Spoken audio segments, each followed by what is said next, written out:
Love to see your smokers. Oh, thank you. They're They're very amazing. inspiring. They are.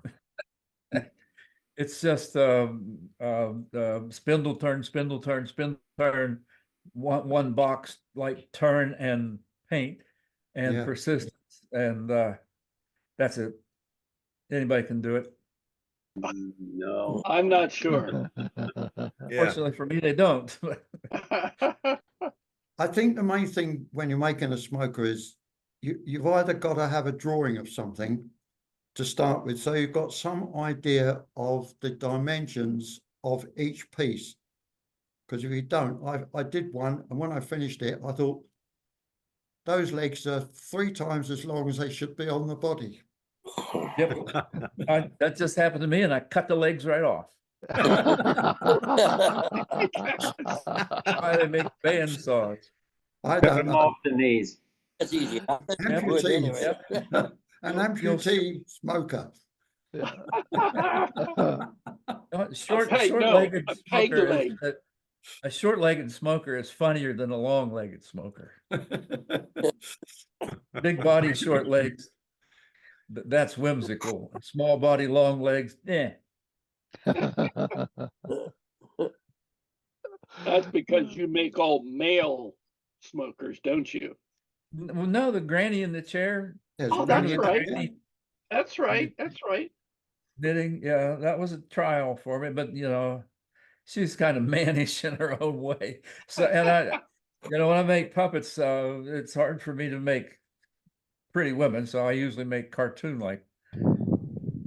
I think that's the only way you can really get over the difference between a male and a female turning, is to make them cartoonish. Yeah, exactly. Unless it's Father Christmas. Well, we gotta let John get this started because the other John will be disappointed. It's 1 minute after 10. So. It is. It is. It's 10:01. It's Lancaster Coffee Hour number 203.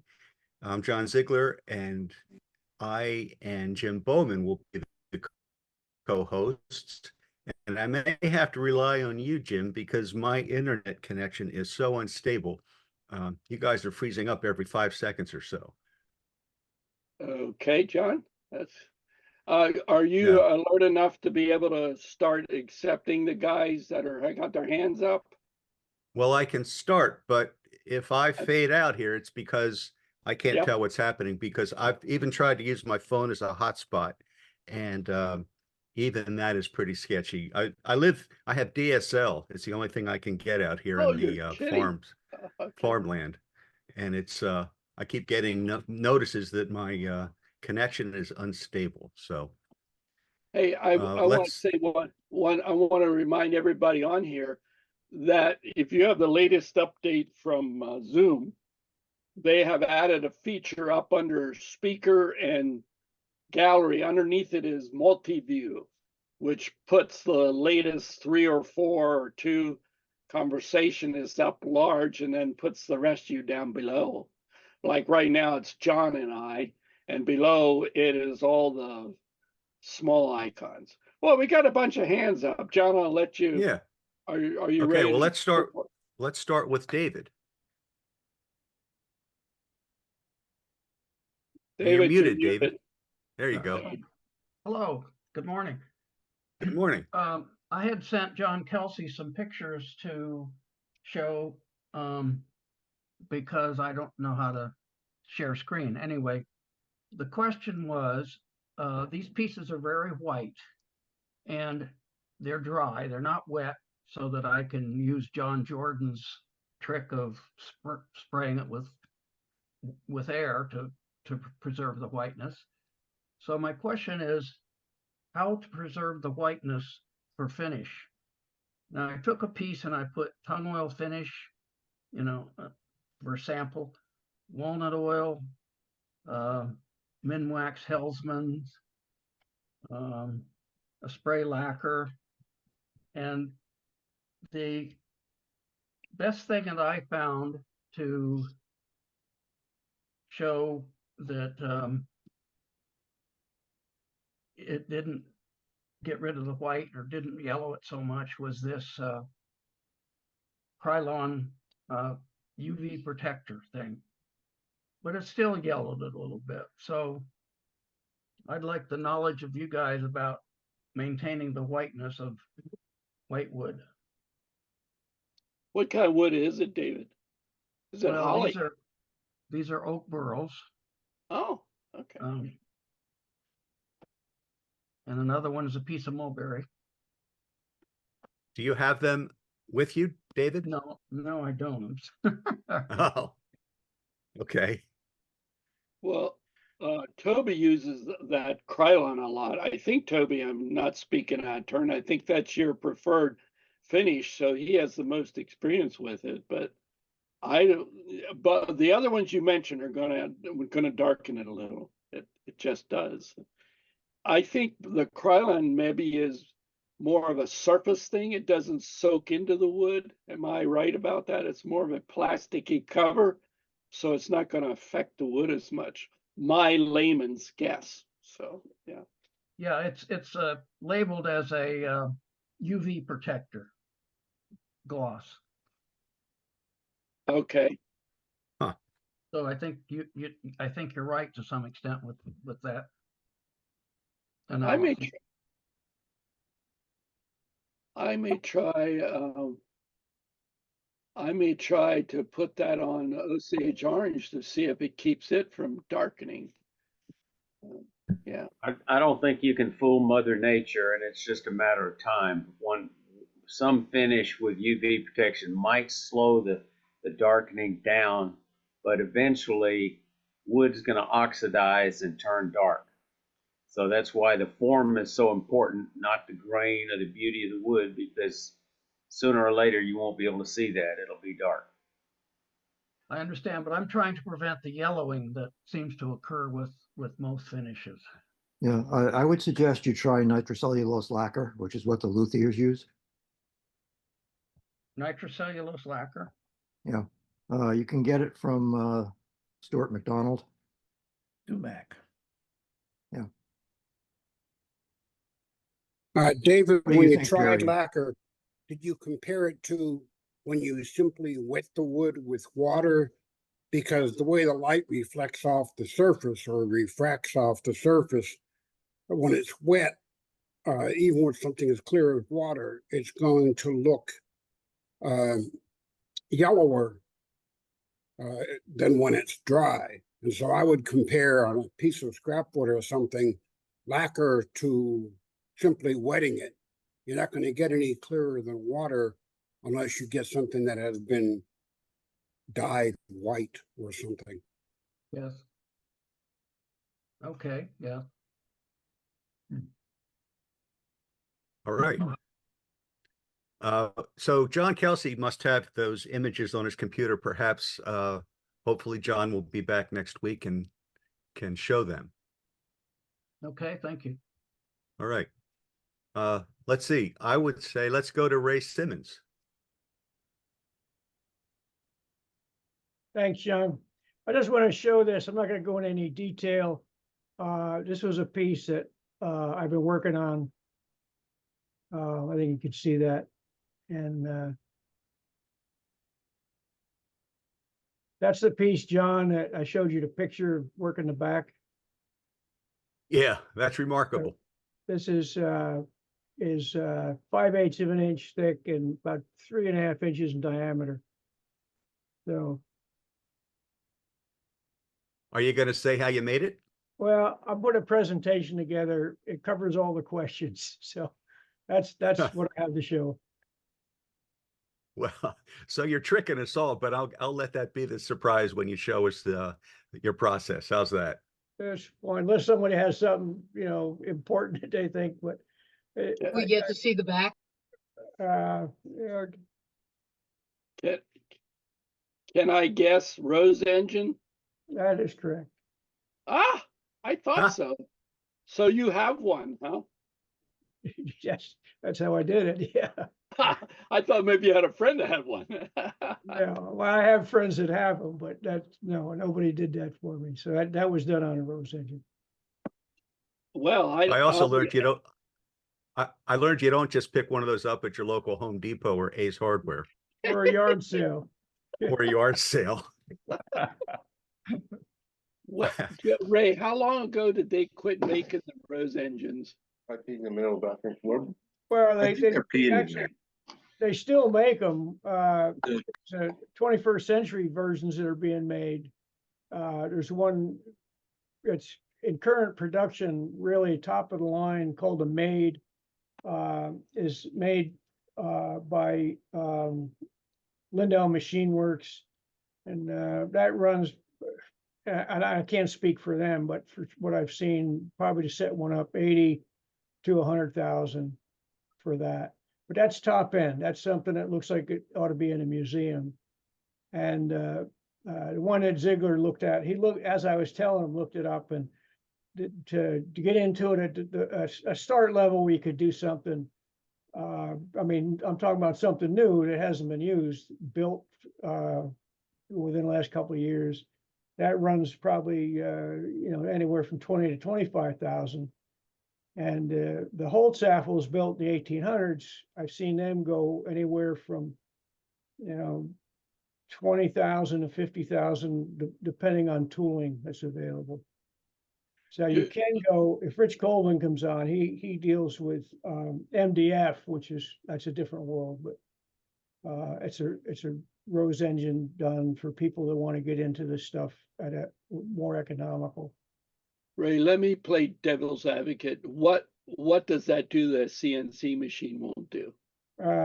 Well, what this does is CNC does what you program it to do. So if that's, this is no programming, this is all hand done. So that's the difference. If the intent is to build a CNC machine and do it, and I've seen a lot of people, they're doing the stuff, they put it on the machine, they hit a button, and CNC does it. So, I mean, that's what it is. It's like, wood turning. If you turn a bowl with a CNC machine, are you as happy as if you'd done it with yourself? And the option that I have, which CNC doesn't, is I can, at every step, make a change if I have to. So like this has, I forget, this countless cuts, you monitor it, you do it. And I think the connection for me to the piece is a little bit more than if I hit the button, walked away, and come back in an hour. Well, it will be nice to see a presentation from you if you have something. I would be interested. I've heard about them and I've seen a couple pictures, but hey, great. Yeah, we had Ray and I had an interesting discussion at our workshop a week or so ago, and I learned a lot about Rose engines. I had no clue what they were, and then Ray showed me, and I was like, wow, that's a whole nother world.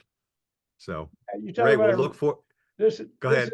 This is not a rabbit hole. This is like a giant, like get into it. The thing is, it's fun, but wood turning's not cheap, and you get into ornamental stuff, it's definitely not cheap.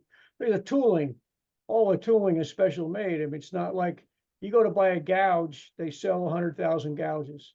You go to buy a piece of tooling for a Rose engine. I mean, when I bought mine, they were only 24. I mean, this comes from some guys that were building them. I probably had mine at least, let's say 10 years. When they build an accessory piece, they may make 100 of the accessories. So to recoup the loss, any loss, the price goes up and up. So, why is it called the Rose engine? Why is the name Rose? Look that up. We're going to end up going down the rabbit hole. Okay, I thought you said it wasn't a rabbit hole. No, it's a big rabbit hole. It's a volcano, Jim. It's not a rabbit hole. It's a freaking volcano. I'm going to guess the reason it's called a Rose engine, and I have no clue, is because if you look at the piece that Ray just showed us, it may resemble a rose. Yeah. That's what I'm guessing. Okay. Okay. Well, thanks, Ray. I can't wait to see your presentation. Let's move to Mike Peace. Okay, I've got a couple of things I made. One of them, this is a little threaded box I made out of a piece of Palo Santo, which I got from my good friend Emiliano Archibald last summer when he was a house guest, and we did a road trip up to the symposium. And I posted this recently, and the reason I'm showing this, what's interesting is how small the world of wood turning is. Of course, we can see that in our group here with people from different countries. But I made I described what the wood was and where it came from, how it came into my hands, and then I get a post on a video from somebody from Argentina. Said yes, he thought he recognized the blank. He remembered when they rough turned the blank at a barbecue in Argentina. Hey, Mike, tell us again what kind of wood that is. Palo Santo. It to me, I could not really tell the difference between that and lignum vitae. I think they're probably of a very, very similar species in density, hardness, oily. And when you rough turn it, you get these little mineral spider webs, the only way I can describe it, that you have to wipe off before you turn it again. It somehow comes out of the oil and wood and makes these little wispy things. Here's another one I did recently. Someone brought me a piece of wood called Guanacast. There's a grain match. This one's not threaded. It's a very coarse wood, and I can't remember where it comes from, Central or South America. But it made a nice box, but it wasn't suitable for cutting threads. But it's always interesting to try a new species of wood on a box.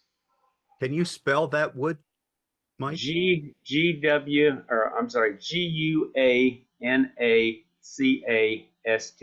Guanacast.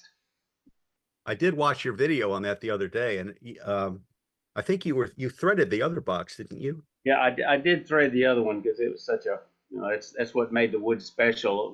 It's got a specific gravity of 1.1, that Palo Santo. There's another wood that's also called Palo Santo that is a completely different wood that has some medicinal or folk herbal medicine, folk remedy to smelling the smoke or using the oil, and it's a different species. It's more common. And then this is a little guy I did recently, this little Gonk. You'll see that in a video next month. But I saw this online somewhere. The hat is a little piece of leather. I thought that was cute. That's a nice hat. I'd like a beard like that. Where do you buy them? I think you'll have to go to a special grooming place so they could add the appropriate color, to match your skin tone, Jim. No, I want the purple one. That's what I mean. Oh, okay. That's all I got.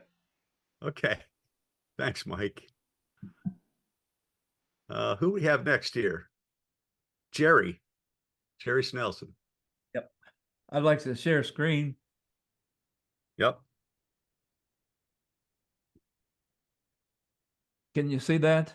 Indeed. I can. Yep. Yes. Okay, this is my latest smoker. And my son is into film. He's a film archivist for the Library of Congress, and works underground, and is a film nut. When we bought our first VCR, it came with a movie of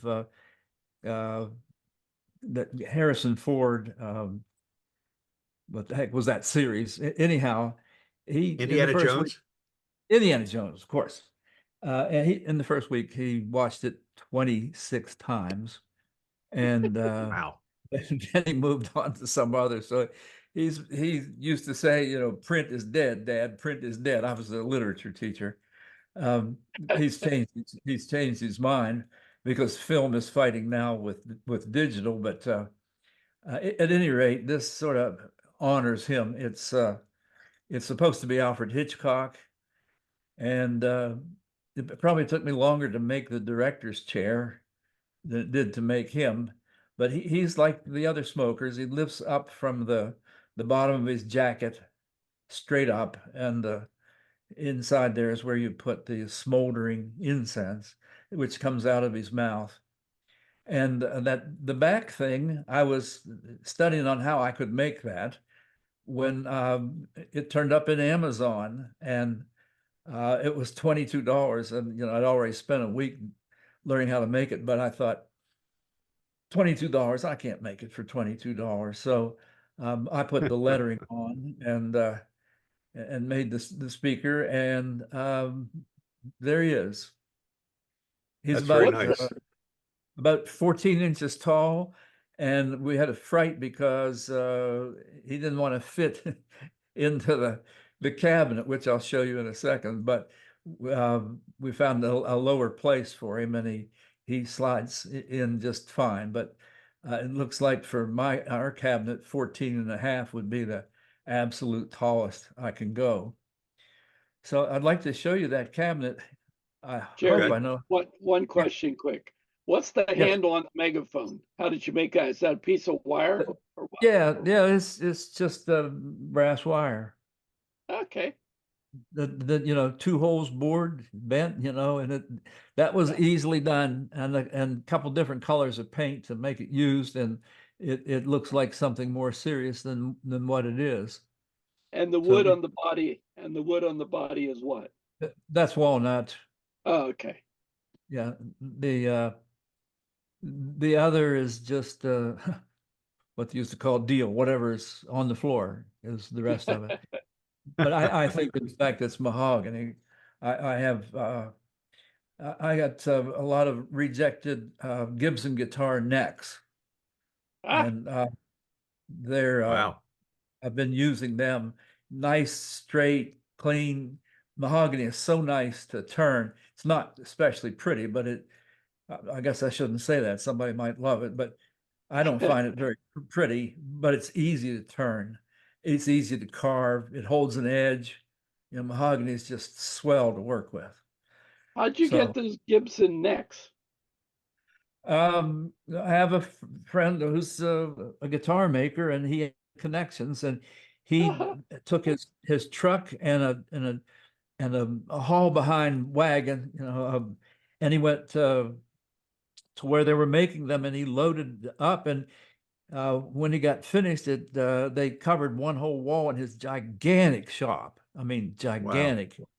So whenever I go up there, he just gives me some. So it's nice to have a friend like that. He's a custom guitar, violin, and mandolin maker, just superb master craftsman, and extremely generous friend. So how do I do this? If I close him and open something else that's in the folder, would that do it? Oh, no, I guess I have to start over. Yeah. Yeah, let's see. Just No. put your next picture up and then opens. Oh, okay. So I better. And then reshare screen. Yeah, close this somehow. It's closed now. Not on my screen, it's not. Oh, okay.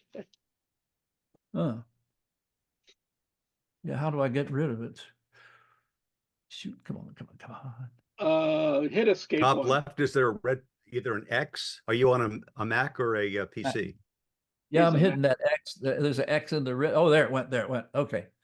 So now I'm closed. If I open this and sit it on the desktop, then share screen. Share screen.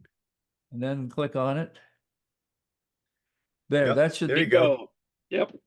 So you can see the Hitchcock one there in the middle. You can see this pretty tight fit. And the one I showed most recently, the 2 trumpet players to the right, and before that, Oma, who's knitting wool that comes right off the back of Shaun the sheep, and then work your way up to ones I've shown in the past. And there's a few of the bowls and boxes that were not accepted at Christmas. What I mean by that is everybody who came to visit Christmas went away with a box or a bowl, because we just had too many bowls sitting around, and these are the ones that are left. And so there. Gerry, how many smokers you say you've made? these plus two others. I got 1, 2, 3, 4, 5, 6, 7, 8, 9, 10, 11. Oops, 13. I guess I'll have to make one more. I'm sure you will.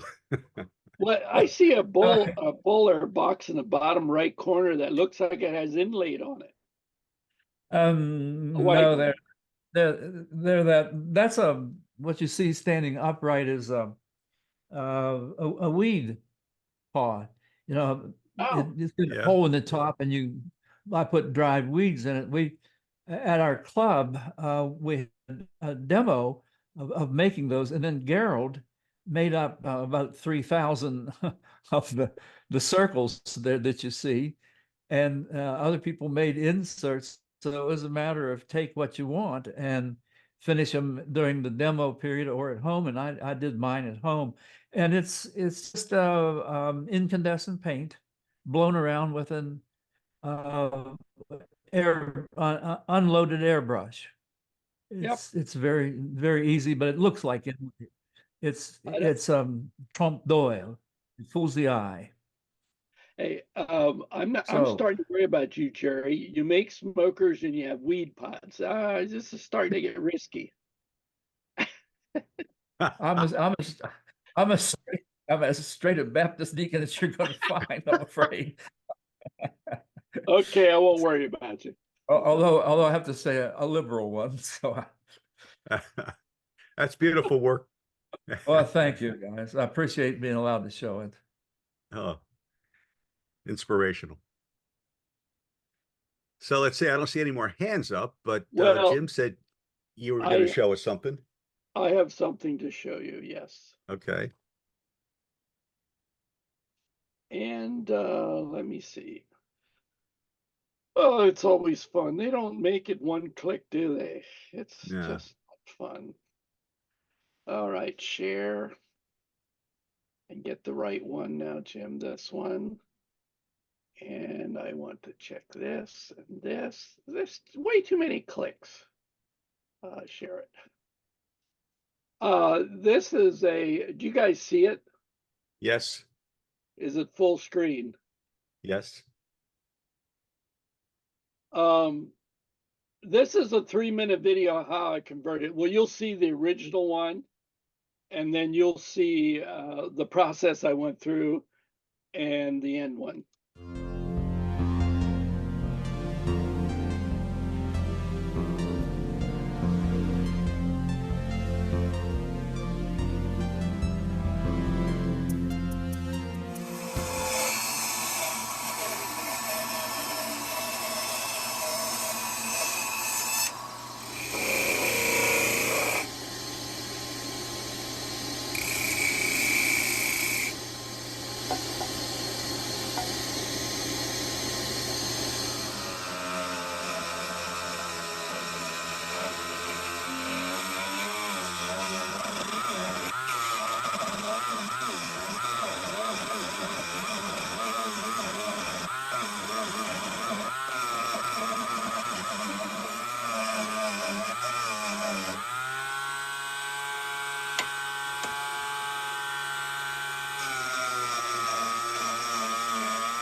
That's nice, Jim.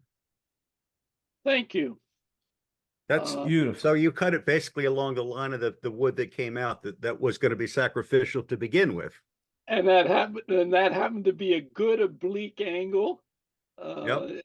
So yep. I'm grateful to Sarah for the suggestion.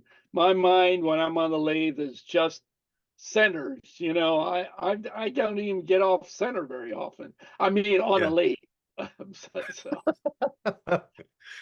So I had no idea that Odie's oil, because Odie's will soak into the wood, but it doesn't soak into epoxy, right?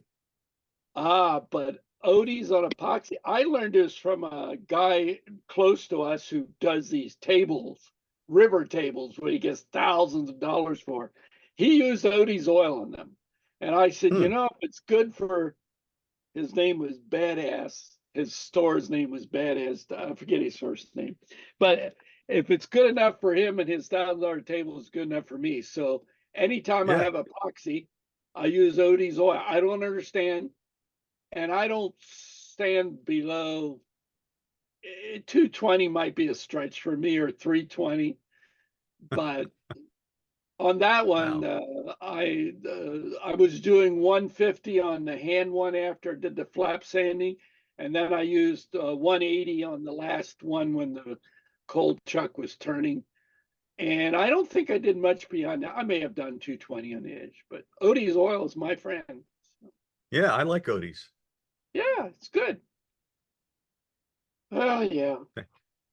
So Jim, you need to make yourself a jig for your bandsaw so that you can keep the workpiece in your chuck, and then you slide it through the bandsaw so you're not hanging on both sides of a round object on your bandsaw. Well, you might see I had it propped underneath. Yeah. I do have a jig for round stuff, and I actually have a bowling ball jig that I can screw my lathe on, screw my chuck on. I didn't even think about doing that. That's a great suggestion. That's why I show you guys this stuff. I learn things. It only takes three pieces of plywood and a hole through it, so you can mount your chuck on it, and then you can put handles on it. I use that all the time for making curve bowls or any angle cuts now, because I've had too many times where I buggered up my bandsaw blade because I wasn't hanging on tight enough.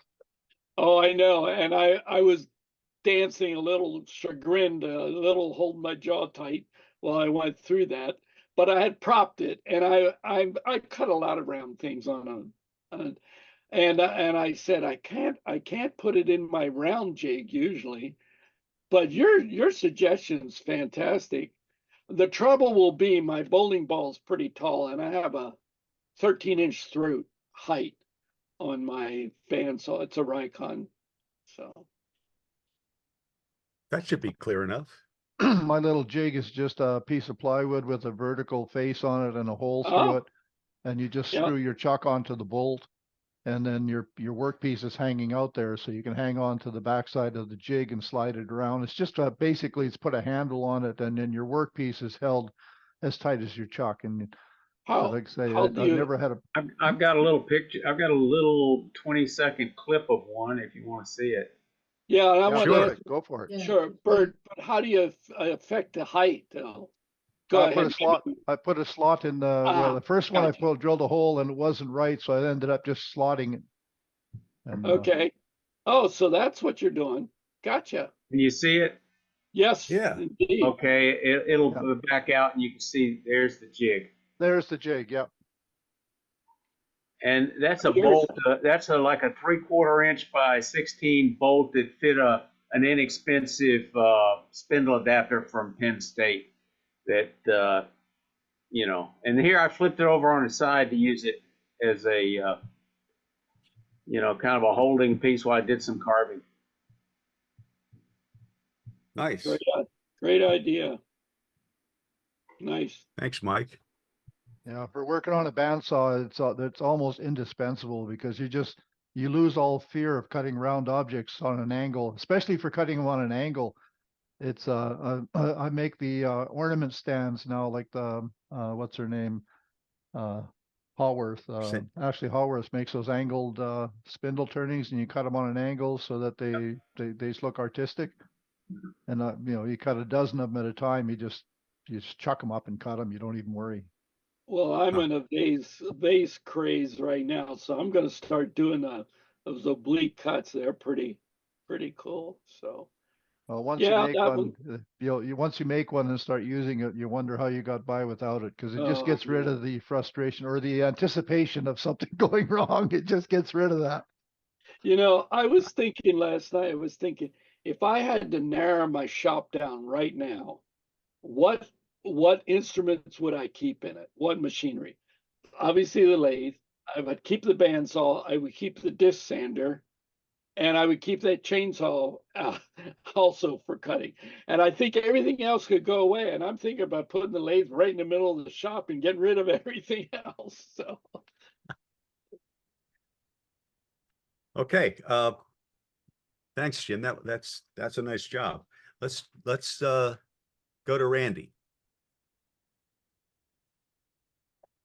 Okay. And mute myself. Yes. Okay.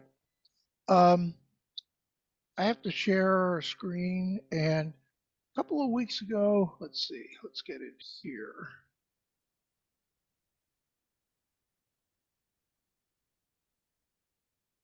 This is a couple of pens that I made just recently. This one, a friend of mine was throwing out some maps, some old maps that he had, and I took a sheet or two. Can anybody tell me what that map is used for? Those are pilot's charts.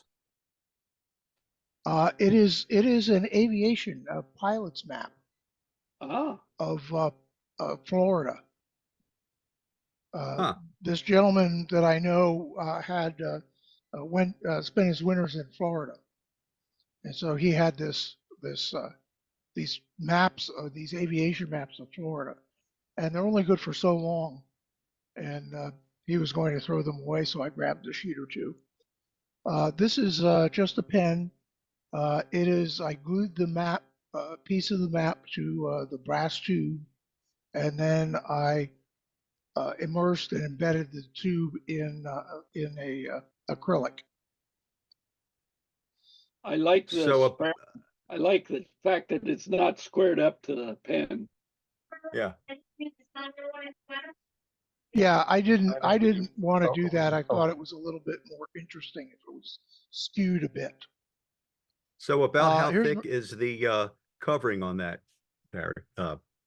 Randy? Just the same thickness as a blank would be, because the actual map only takes up probably a 32nd of an inch or so. Right. So yeah, it's probably somewhere around probably 1/8 of an inch. Wow. And it would just be like a standard acrylic, a synthetic pen blank. Right, but I mean when it gets done being turned, it's very thin coating over top of the map. Yes. Wow.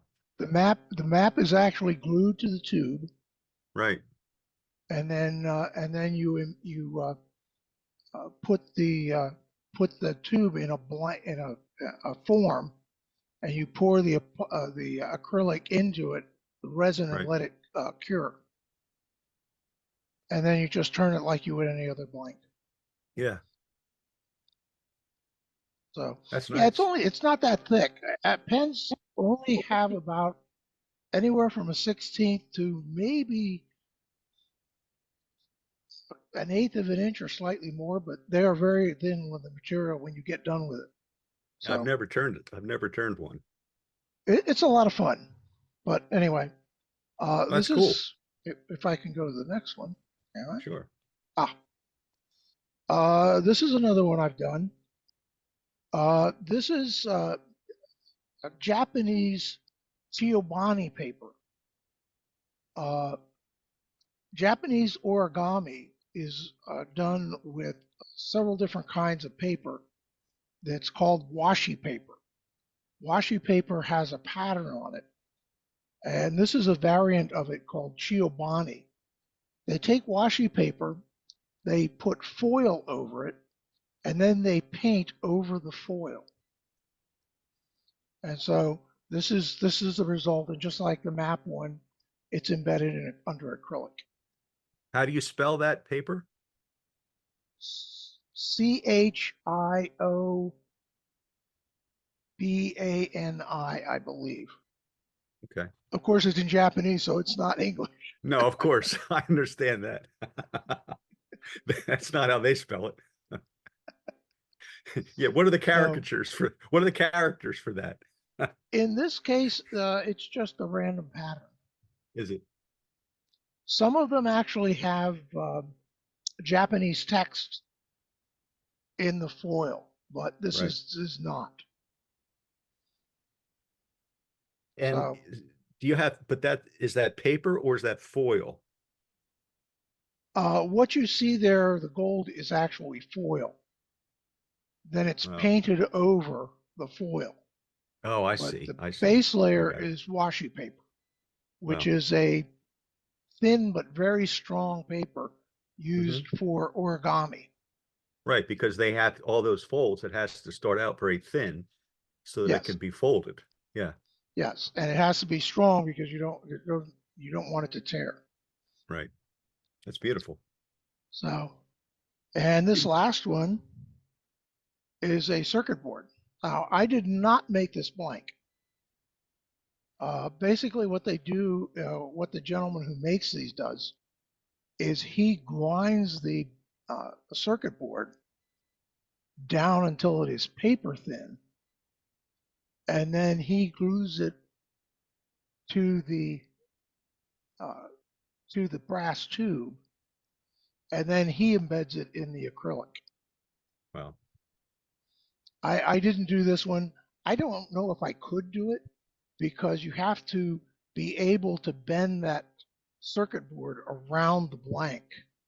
Right. So it has to be extraordinarily thin. I wonder Plus, how he go ahead. thins them down.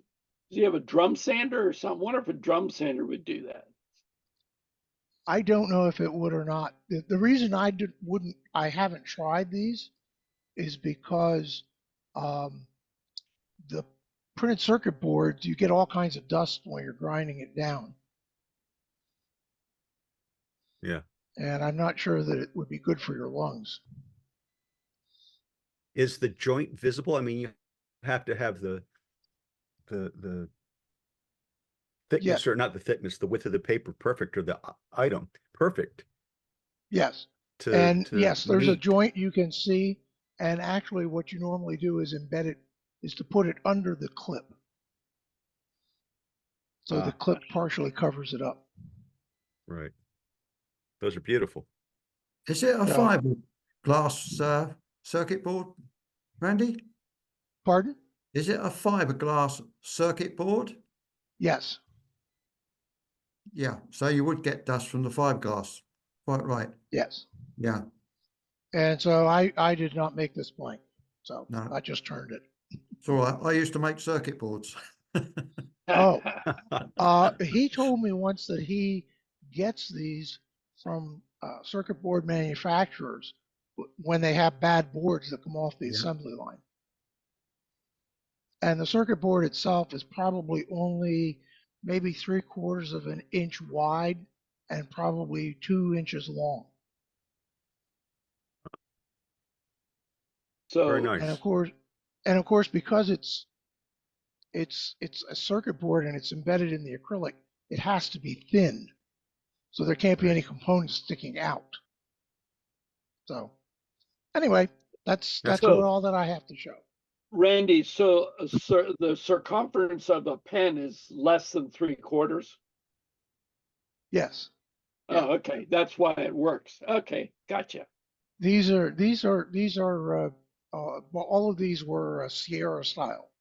So they're about 10 millimeters in diameter. Hey, Randy. Nice. Yes. Randy, I have a question. It's a little off the topic of how you're doing these acrylic things, but it's about the pen guts themselves. I've wondered, Like, is there a difference between buying your, the basic components from Penn State or Craft Supply, or is there a difference in the quality of the pen, guts? Unless you're getting really low end kits, which they do make, mostly for slimline pens. But most of the pens, there are really only two original pen manufacturers, Riesing and Dayacom. One is in, Riesing is in China and Dayacom is in Taiwan. But with those, they're suppliers, they're original manufacturers, but you have to buy several hundred pens from them. But they will manufacture pens. If Penn State goes to them and says, I want you to make me a pen kit that sells for so much, they will do it. So if you want to pay for the quality, you can do that. Or if you want it to be inexpensive, you can do that as well. Okay, so basically what you're saying is the pens that you would buy from, let's say, Penn State, you could get, depending on how much you pay, you want to pay more for your kit rather than buying the cheapest. Because I mean, after doing all the work, you want something that's going to be decent, I would think. Yes, and the main price point is determined by what plating is on the pen. They make pens that are titanium gold. The platings last a very long time and they're very reliable. There are some other platings, normal gold platings. Gold can't be plated to itself. So a gold plated pen has only a very thin layer of gold. And if you rub it with something that's abrasive, you'll rub that gold plating off and you'll see whatever's underneath it. Interesting. So yeah, it's just like everything else. You get what you pay for. Okay, thank you. Okay. Let's see. Thanks, Randy. Don had his hand up first, so let's go to Don and then Ken. Right. As I was saying at the beginning of the meeting, I got some photographs of a chap that came to our club the other night and showed us how to make a wing bowl. And there's one or two bits on there that I thought might be interesting. So it's not mine. It's a chap called Morton, Graham Morton. See that? Yep. Yes. Yep. Right. The first thing he showed us was how to cut a log on a bandsaw down the center. So he's cutting it through here. And what he does, he takes these two pieces of MDF and he screws them into both sides of the block and then runs it straight down through the center, because this is the side that's going to be removed when he turns it. So the screw holes don't matter, but he's keeping it absolutely parallel so that he can cut the log parallel. And there's the piece that he's cut off and he's put it through the planer thicknesser. Now, another tip was very interesting. You see the black circle? That is actually a computer memory card, highly polished. And to drill the hole parallel, and you can try this yourselves, by putting the drill onto it and looking into that disc, you can see if you're upright or you're twisted or off center or whatever. You can actually see that you're drilling that hole perfect. So he's drilling a hole to go onto the screw chuck.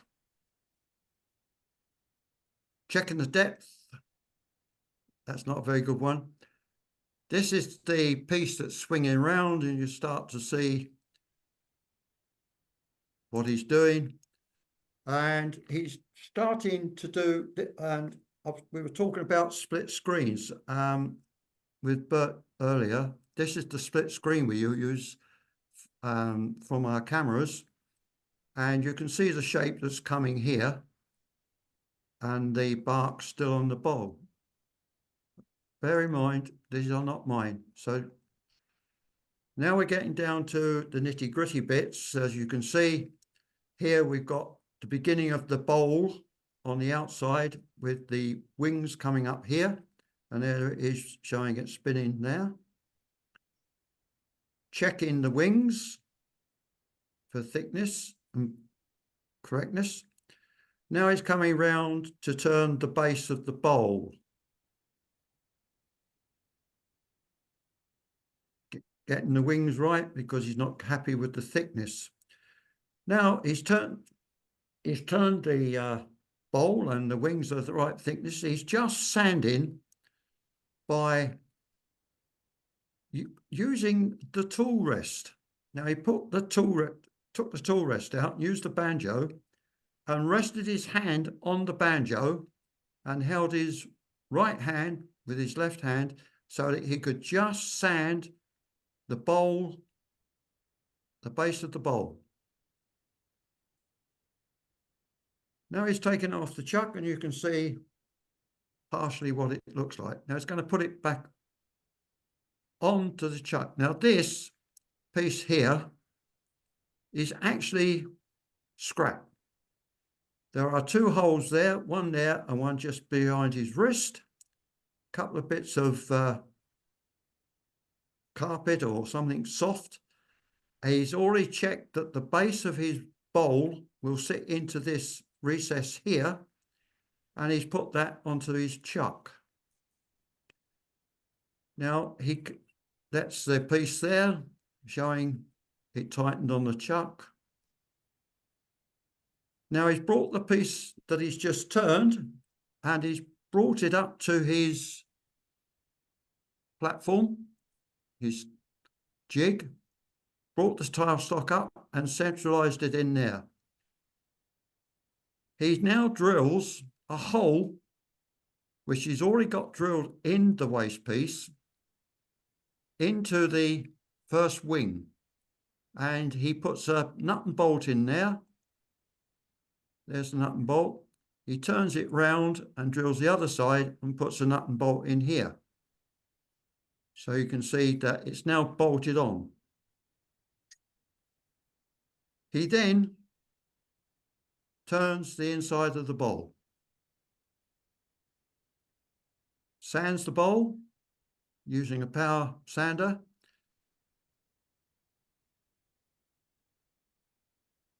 Again, checks it. He did not sand the wings because being a demo, as he said, you don't want to watch him sanding half an hour's sanding. So that's the bowl finished. And there's the two pieces of wings, which I mentioned. He puts those onto the base at the edges, marks them off and cuts them off so you get the bowl. Now I've just realized that the piece of stop share, the actual finished piece I've got on the camera, I didn't download it. But the last piece he turned was this. Wow. Wow. Hollowed with Oh, a 3/8 spindle gouge, not drilled, 3/8 spindle gouge. It was off center. The log was off center. I could have shown you that as well. And he drilled that. Have I still got that up?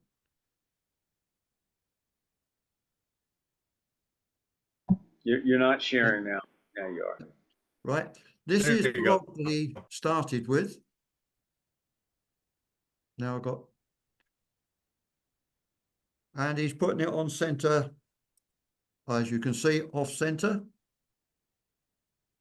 And he's starting to turn between centers, taking it down.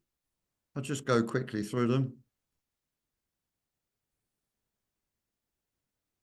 because they're more or less self-explanatory as you go. There he is drilling before he's taken the thinness of the vase down, he's actually putting his 3/8 spindle gouge in there.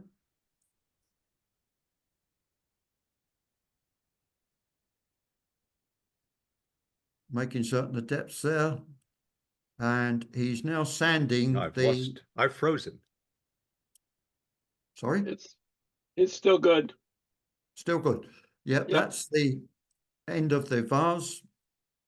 He's now taking it right down to the fineness or the thinness of it. It's about 5/8 diameter with a 3/8 hole through the middle. He's taking it off and he's just cleaning the base. Sanding it.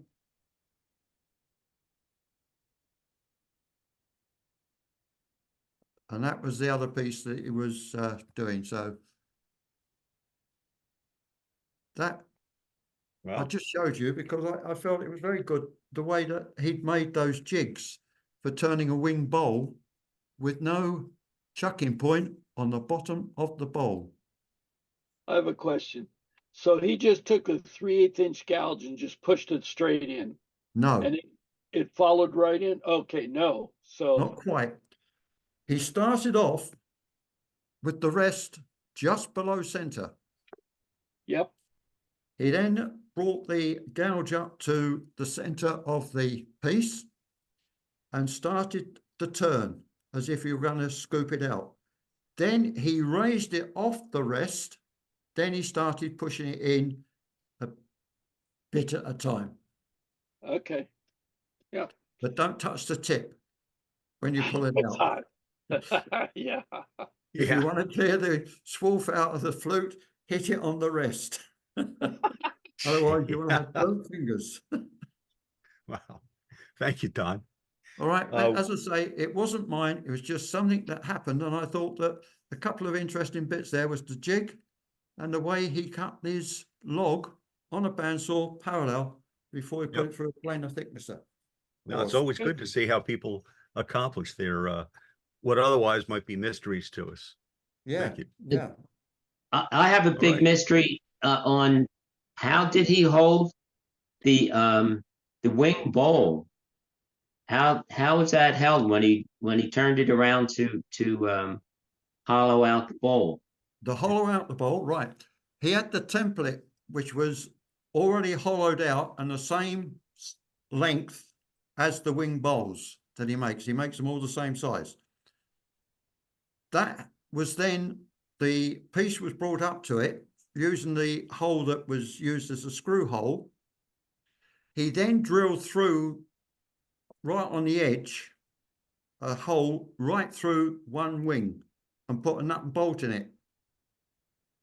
Then he drilled the other wing right through and put another nut and bolt in, and that was tightened up with wing nuts, and that was what held it in place while he did the rest of the turning. All right, yeah. All right, so he's got a form that he's already made that fits the bottom of the curved bottom. He's making a sandwich. Okay. Yeah, you check the jig that you've made. You check it against the piece as he's turning it to make certain before he takes it off the lathe, it does fit.